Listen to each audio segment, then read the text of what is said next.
Assalamualaikum makcik. Saya datang lagi. Assalamualaikum makcik. Makcik, Assalamualaikum. Waalaikumsalam. Siapa tu? Saya kawan Aush. Saya nak jumpa Aush boleh? Aush lagi. Acik Aush. Acik Aush. Awak ni, makcik rasa salah rumah ni. Makcik ni nenek kat rumah ni.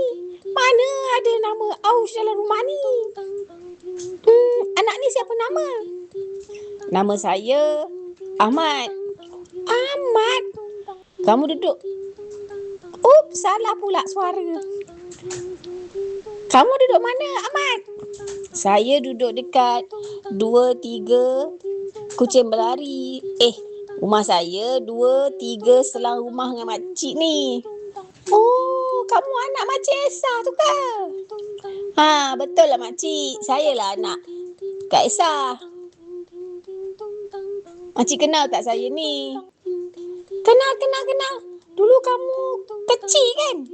Mestilah makcik. Takkanlah Siti terus lahir terus besar. Saya kecil. Sekarang saya dah besar sikit. Saya nak main dengan Aush.